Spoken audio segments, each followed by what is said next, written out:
क्या आपने कभी तसव्वुर किया है कि इस दुनिया में एक ऐसी भी कौम गुजरी है जिसके जैसा कोई दूसरा आज तक पैदा नहीं हुआ? एक ऐसी कौम जो पहाड़ों को मोम की तरह तराश कर आलीशान महल बनाती थी। वो लोग जब चलते थे तो जमीन लरसती थी और जब बोलते थे तो पहाड़ गूंज उठते थे। वो अपनी ताकत के नशे में इस कदर चूर थे कि आसमान की तरफ देखकर हंसते और बड़े तकब्बुर से कहते, इस पूरी जमीन पर हमसे ज्यादा ताकतवर कौन है? लेकिन फिर क्या हुआ? एक दिन आसमान से ऐसा फैसला आया कि उनके गगनचुंबी महल, उनका गुरूर और उनकी बेपनाह ताकत सब कुछ मिट्टी के ढेर में तब्दील हो गया। ये कहानी है हजरत नूह अलैहिस्सलाम के तूफान के बाद बसने वाली सबसे ताकतवर कौम की, जिसे दुनिया कौमे आद के नाम से जानती है। ये लोग यमन और ओमान के दरमियान रेत के बड़े बड़े टीलों वाले इलाके अल अहकाफ में आबाद थे। उन्होंने अपनी कारीगरी और ताकत से एक ऐसा शहर बसाया था जिसका नाम इरम ज़ातुल इमाद था, यानी बड़े बड़े सुतूनों और खम्भों वाला शहर। वो शहर इतना आलीशान था कि कुरान गवाही देता है कि वैसा शहर दुनिया के किसी और मुल्क में कभी पैदा नहीं किया गया। उनकी इमारतें इतनी ऊंची थीं कि बादलों से बातें करती थीं। उनके बदन आम इंसानों की तरह नहीं थे, बल्कि वो खजूर के लंबे दरख्तों जैसे ऊंचे और मजबूत थे।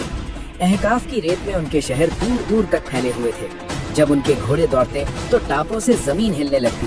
रात के वक्त जब उनके महलों में चिराग जलते तो दूर से देखने वालों को लगता जैसे जमीन पर सितारे उतर आए हों। वो अपनी महफिलों में बैठकर एक ही बात दोहराते, हम जमीन के वारिस हैं, हम पर कोई जवाल नहीं आ सकता। हमारे बाप दादा ने जो ताकत पाई थी, हमने उसे कई गुना बढ़ा दिया है। उनके बच्चे भी कोई आम बच्चे नहीं थे। वो छोटी उम्र में ही भारी भरकम पत्थर उठाकर अपनी ताकत का मुजाहिरा करते और बुजुर्ग उन्हें देखकर सीना तान कर कहते, देखो हमारे बच्चे भी पहाड़ों को झुकाने का दम रखते हैं। उनका एक बड़ा ही अजीब और जाहिलाना अकीदा ये भी था कि वो हवाओं को अपना गुलाम समझते थे। उनके नौजवान अक्सर वादियों के बीच खड़े हो जाते, अपने मजबूत हाथ फैलाते और हवा के झोंकों को रोकने की कोशिश करते।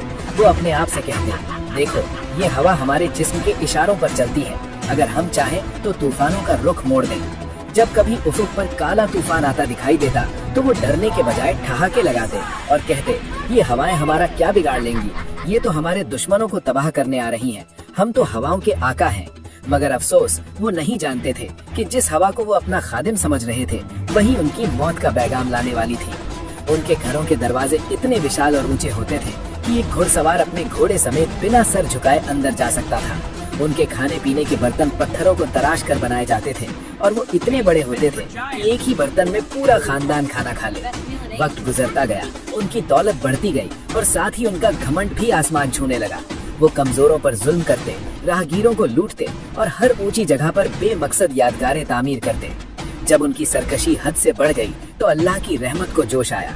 अल्लाह ने उन्हीं के भाई बंदों में से एक नेक और सालेह इंसान हजरत हूद अलैहिस्सलाम को नबी बनाकर भेजा। हजरत हूद ने बड़े ही नर्म और दिलसोज लहजे में उन्हें पुकारा, ऐ मेरी कौम, अल्लाह की इबादत करो, उसके सिवा तुम्हारा कोई माबूद नहीं। तुम ये जुल्म और तकब्बुर छोड़ दो। क्या तुम अल्लाह की नेमतों का शुक्र अदा करने के बजाय बुतों को पूजते हो? मगर वो दिल जिन पर गुरूर की जंग लग चुकी हो, उन पर नसीहत का क्या असर? कौम के सरदारों ने हजरत हूद का मजाक उड़ाना शुरू कर दिया। वो कहने लगे, ऐ हूद, क्या तुम हमें बेवकूफ समझते हो? क्या तुम चाहते हो कि हम उन देवताओं को छोड़ दें जिनकी पूजा हमारे बाप दादा करते आए हैं? तुम हमें अजाब से डराते हो? जरा हमारी ताकत तो देखो, हमारे महलों की मजबूती तो देखो, हमें कोई अजाब छू भी नहीं सकता।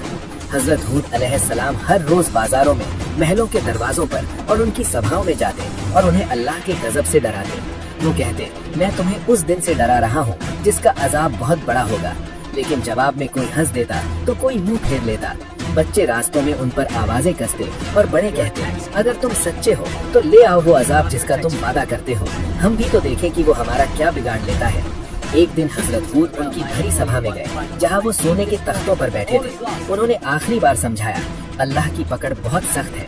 लेकिन सरदारों ने कहकहा लगाया और कहा, ये बातें बंद करो, अगर आसमान गिर भी पड़ा तो हम उसे अपने हाथों पर रोक लेंगे। और फिर जब इंसान की जिद हद पार कर गई तो अल्लाह का निजाम हरकत में आया।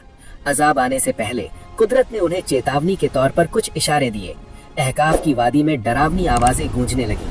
रात के सन्नाटे में बिना बादल और बिना बिजली के एक अजीब सी गूंज सुनाई देती, जैसे कोई दूर से रो रहा हो या पुकार रहा हो। जमीन कभी कभी हल्का सा झटका खाती, लेकिन वो लोग फिर भी ना संभले। वो हंस कर कहते, अरे ये तो पहाड़ों की आवाज है, जमीन भी हमारी हैबत से कांप रही है। फिर अल्लाह का पहला वार हुआ, कहत सूखा। 3 साल, पूरे 3 साल तक आसमान ने पानी की एक बूंद नहीं बरसाई। वो हरे भरे बाग जो उनकी शान थे सूख कर कांटा हो गए। नदियां जिनमें पानी ठाठे मारता था वो धूल का मैदान बन गई। जमीन पत्थर की तरह सख्त हो गई। पहले साल उन्होंने अपनी दौलत के नशे में कहा, कोई बात नहीं, हमारे गोदाम भरे हैं। दूसरे साल प्यास ने उनके हलक में कांटे चुभो दिए। जानवर प्यास से तड़प तड़प कर मरने लगे। और तीसरे साल उनका सारा गुरूर खाक में मिलने लगा। जो लोग कल तक आसमान से टक्कर लेने की बात करते थे, अब वो आसमान की तरफ भीगी नजरों से देख रहे थे कि काश कोई बादल का टुकड़ा नजर आ जाए। जब पानी की एक बूंद को तरस गए तो वो हजरत हूद के पास आए। हजरत हूद ने उन्हें देखकर कहा, अब भी वक्त है, माफी मांग लो, तौबा कर लो। मेरा रब बड़ा मेहरबान है, वो बारिशें बरसा देगा। मगर अफसोस, उनकी अकड़ अब भी बाकी थी। फिर एक दिन उफुक पर 3 बादल नजर आए, एक सुर्ख, एक सफेद और एक गहरा काला। गैब से आवाज आई, ए कौमे आद, अपने लिए इनमें से कोई एक बादल चुन लो। उनके सरदारों ने एक दूसरे की तरफ देखा और हंसते हुए कहा, हम काला बादल चुनते हैं, क्योंकि काला बादल पानी से भरा होता है। ये हम पर खूब बारिश बरसाएगा और हमारे सूखे बाग फिर से हरे हो जाएंगे। आह, वो नादान क्या जाने कि वो बादल नहीं बल्कि उनकी मौत का कफन था। उन्होंने खुद अपनी तबाही को चुना था। जैसे ही वो काला बादल उनके शहर के ऊपर आया, आसमान स्याह हो गया। हवाएं तेजी से चलने लगी। लोग खुशी से नाचने लगे, ढोल बजाने लगे और चिल्लाने लगे, देखो बारिश आ गई, रहमत आ गई। लेकिन वो बारिश नहीं, वो बादे सरसर थी, एक ऐसी तेज, ठंडी और गरजदार आंधी जो अल्लाह के कहर की सूरत में आई थी। हवा का पहला झोंका आया तो धूल और कंकड़ ऐसे उड़े जैसे गोलियां चल रही हों। लोगों की खालें छिलने लगीं। जो लोग नाच रहे थे वो चीखने लगे। दूसरा झोंका इतना जबरदस्त था कि बड़े बड़े दरख्त जड़ों से उखड़कर हवा में तिनकों की तरह उड़ने लगे। मंजर भयानक हो गया। उनका सारा फख्र, उनकी मूर्तियां, उनके तंबू, उनके जानवर सब हवा में बिखर रहे थे। वो अपनी जान बचाने के लिए अपने मजबूत महलों की तरफ भागे।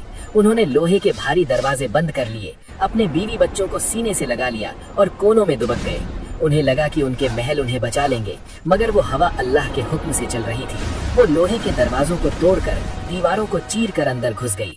वो हवा इतनी ताकतवर और जालिम थी कि वो उन 7-7 फीट लंबे पहलवानों को जमीन से उठाती, हवा में घुमाती और फिर जमीन पर दे पटकती जैसे वो खजूर के खोखले और सड़े हुए तने हों। इंसान हवा में उड़ रहे थे और एक दूसरे से टकरा रहे थे। उनकी चीखें आंधी के शोर में दब गईं। ये कोई 1 घंटे या 1 दिन की बात नहीं थी। अल्लाह का फरमान है कि वो तूफान लगातार 7 रातें और 8 दिन तक जारी रहा। जरा सोचिए, 8 दिन तक मौत का वो नंगा नाच जारी रहा। आसमान गरजता रहा, जमीन कांपती रही और हवा हर उस चीज को मिटाती रही जिस पर उन्हें घमंड था। उनके वो आलीशान महल जिनके सुतून आसमान से बातें करते थे, वो रेत के टीलों में बदल गए। जब 8वें दिन सूरज निकला और हवा रुकी तो वहाँ सिर्फ मौत का सन्नाटा था। ना कोई शोर, ना कोई ताकतवर इंसान, ना कोई बादशाह, ना कोई गुलाम। सब के सब रेत के समंदर में हमेशा के लिए दफन हो चुके थे। सिर्फ वीरान खंडहर और टूटे हुए सुतून उनकी कहानी सुनाने के लिए बाकी रह गए थे। उस पूरी वादी में अगर कोई जिंदा बचा था तो वो सिर्फ हजरत हूद अलैहिस्सलाम और उनके चंद साथी थे जो अल्लाह के हुक्म से एक महफूज जगह पर पनाह लिए हुए थे। जब हजरत हूद ने बाहर निकलकर उस बर्बाद शहर को देखा तो उनकी आंखों में आंसू आ गए। ये वो लोग थे जो कहते थे, हमसे ज्यादा ताकतवर कौन है। आज उनका नाम लेने वाला भी कोई न बचा था। हजरत हूद ने भारी दिल से कहा, तकब्बुर का अंजाम हमेशा तबाही है और अल्लाह की नाफरमानी का बदला हलाकत है। आज हजारों साल गुजर जाने के बाद भी यमन के उस इलाके में रेत के नीचे इरम शहर के खंडहर दबे हुए हैं। ये खंडहर आने वाली नस्लों के लिए, मेरे और आपके लिए एक इबरत है। ये कहानी हमें याद दिलाती है कि इंसान चाहे चांद पर पहुंच जाए, कितनी भी तरक्की कर ले, कितने भी एटम बम बना ले, अगर वो अपने बनाने वाले को भूलकर जमीन पर फसाद फैलाएगा तो उसका अंजाम आद जैसा ही होगा। बेशक इज्जत, बड़ाई और असल ताकत सिर्फ और सिर्फ अल्लाह के हाथ में है।